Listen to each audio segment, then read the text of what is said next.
Alors, nous voici pour la fin du cours. Donc, ce paragraphe, c'est plus pour votre culture et pour vérification. C'est-à-dire qu'au début du cours, nous avons calculé le PGCD de nombres en faisant la liste des diviseurs. Pour calculer le PGCD de nombres, avec cette méthode, il faut que les nombres soient petits. Dans tous les cas, s'ils sont grands ou petits, nous avons un moyen de vérifier le nombre de diviseurs que possède un nombre. Pour vérifier ça, je vous ai donné la propriété qui, dans un premier temps, semble imbuvable. C'est-à-dire, je la lis quand même, le nombre de diviseurs de chaque nombre entier est donné par le produit des puissances plus 1 apparaissant dans la décomposition en produit de facteur premier. Autrement dit, chaque nombre se décompose en produit de facteur premier.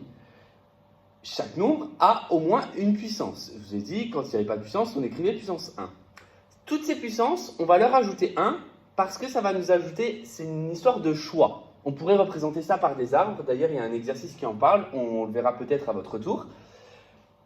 À savoir, du coup, quand on cherche à savoir si un nombre est divisible ou pas, il apparaît forcément par rapport à ces nombres premiers en termes de diviseurs. Et imaginons que ça soit 2 puissance 1 qui soit dans la décomposition. 2 puissance 1 a le choix d'y être, donc 2 puissance 1, ou de ne pas y être, et donc du coup 2 puissance 0, ce qui nous donne deux choix. C'est pour ça qu'on va additionner 1 à chaque puissance. Pour faire simple et court, puisque je vous ai dit ce n'est pas un paragraphe que vous devez retenir, pour déterminer le nombre de diviseurs que possède chaque nombre entier, vous le décomposez en produit de facteur premier, c'est ce qu'on va faire pour 10. 10, c'est 2 puissance 1 fois 5 puissance 1. On prend donc chaque puissance qui apparaît dans cette décomposition, donc il y a 1 et 1, on leur ajoute 1, ce qui nous donne 2 et 2, et j'en fais le produit. Donc c'est le produit des puissances plus 1, ça veut dire que 10 a 4 diviseurs. Pourquoi 4 ? Parce que 1 plus 1 pour la première puissance, fois 1 plus 1 pour la deuxième puissance, ça fait donc 2 fois 2, ça fait 4. 342, on avait donné sa décomposition. Donc 342, je reprends la décomposition.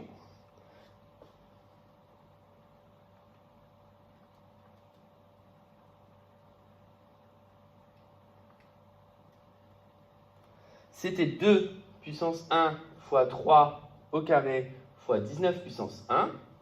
Les puissances qui apparaissent, il y a donc le 1. J'ajoute 1, ça va donner 2. La puissance qui apparaît, c'est le 2, j'ajoute 1, ça donne 3.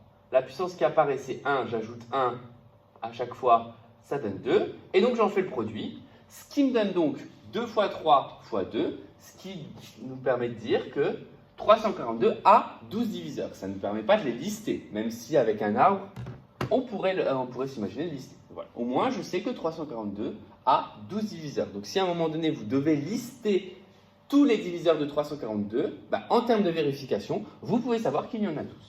Voilà. J'insiste pas plus sur ce paragraphe. Le paragraphe suivant va être important puisqu'il va vous donner une méthode pour calculer le PGCD et le PPCM de deux nombres quand ces nombres commencent à être grands.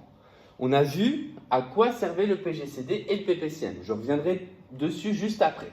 Dans un premier temps, nous, ce qu'on a fait pour calculer le PGCD et le PPCM, pour le PPCM, c'est la première méthode, c'est la première chose qu'on a vue, on avait listé les multiples, c'est-à-dire les nombres qui étaient dans la table des deux nombres. Je vous avais dit aussi qu'on pouvait voir 3 nombres ou plus. Donc ici, par exemple, 175 et 425, il faudrait écrire la table de 175, la table de 425 et s'arrêter dès qu'il y en a un en commun. Quand les tables sont petites, généralement vous gérez. Par contre, quand les tables commencent à être un peu plus grandes, là, c'est un peu plus difficile. C'est pour ça qu'on va voir une des utilités, c'est justement la décomposition au produit de facteur premier. Et là, c'est pareil, les méthodes ne sont pas forcément très compréhensibles, donc c'est pour ça que je veux insister sur cet exemple. Donc, ce qu'on va faire, c'est qu'on va décomposer 175 et 425 en produit de facteur premier. Ça nous servira pour le PPCM, mais ça nous servira également pour le PGCD. Donc, pour le PPCM et pour le PGCD, on va écrire 175 égale et 425 égale. Donc, je vous laisserai, encore une fois, je vous donne juste la solution, mais je vous laisserai appliquer la méthode de décomposition. Est-ce que c'est dans la table de 2 ? La réponse est non. Est-ce que c'est dans la table de 3 ? Alors, pour celui-là, 1 plus 7 plus 5, ça fait plus 5, la réponse est non. Est-ce que c'est dans la table de 5? Oui, donc on le décompose par 5, etc. Et on voit ce qui apparaît. Donc 175, si je le décompose, ça me donne donc 5 au carré fois 7.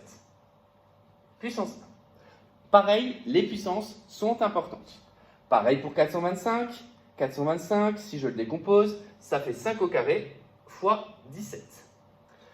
Donc, pour trouver le PPCM et le PGCD, je vais me servir de ces deux décompositions.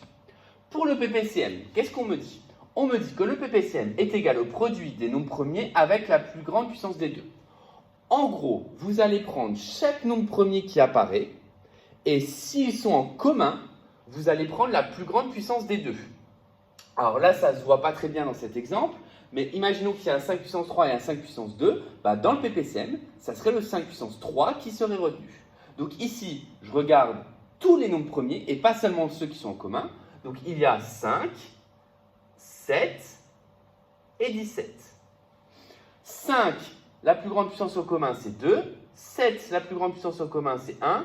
17, la plus grande puissance en commun, c'est 1, ce qui signifie que le PPCM de 175 et 425, c'est donc 5 au carré, c'est-à-dire 25, fois 7, fois 17, ce qui donne donc 2975. Donc si vous aviez dû écrire les tables, il aurait fallu aller jusque 2975 pour trouver la bonne réponse. Vous pouvez évidemment vérifier avec la touche PPCM. Pour le PGCD, cette fois-ci, ça va être le même principe, mais dans le sens inverse. Pour le PPCM, on prend tous les nombres premiers qui apparaissent dans les deux décompositions avec la plus grande puissance en commun. Pour le PGCD, vu que c'est un diviseur commun, on va prendre uniquement les nombres premiers qui apparaissent dans les deux décompositions, et cette fois-ci avec la plus petite puissance en commun.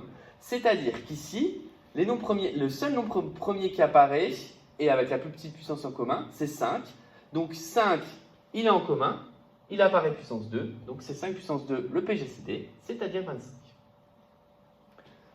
Donc ça, encore une fois, il faudrait, on reverra, et je vous donnerai des exercices avec des exemples peut-être un petit peu plus parlants, parce que là, les puissances sont un petit peu trop proches, un peu trop identiques.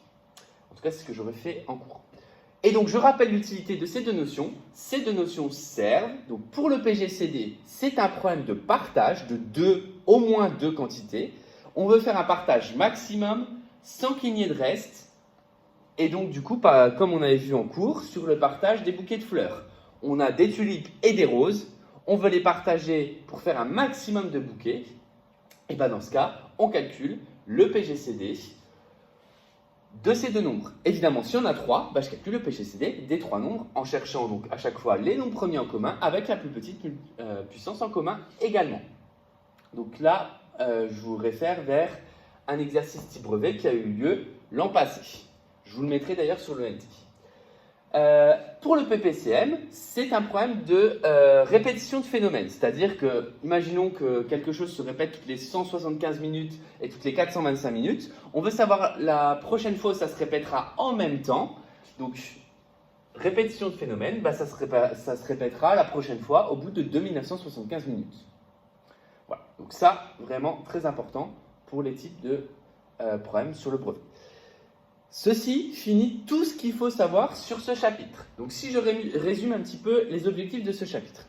Comme en 6e, il faut être capable de poser une division euclidienne afin de résoudre des problèmes. Quand je dis poser, c'est aussi être capable de l'écrire en ligne. Il faut être capable de reconnaître des multiples, reconnaître des diviseurs d'un nombre, et aussi de connaître les critères de divisibilité, comme on l'a revu, les critères de divisibilité par 2, 3, 4, 5, 9 et 10. Donc ils sont dans le cours et qui sont à connaître par cœur. Ensuite, principalement, ça va être des problèmes avec des nombres premiers. Si c'est un problème, il y a quand même de grandes chances qu'on parle de PGCD ou de PPCM. Maintenant, si c'est juste du calcul, ce qu'il faut savoir, c'est qu'il faut être capable, si je vous donne un nombre, de dire s'il est premier ou pas. Et ensuite, il faut être capable de savoir que si un nombre n'est pas premier, il faut le décomposer en produit de facteurs premiers. Décomposer en produit de facteurs premiers, ça sert donc du coup pour vous globalement à deux choses, rendre une fraction irréductible et calculer PGCD, PPCM. Voilà, j'espère que ça a été clair. Il ne faudra pas hésiter à poser des questions si nécessaire, via le NT,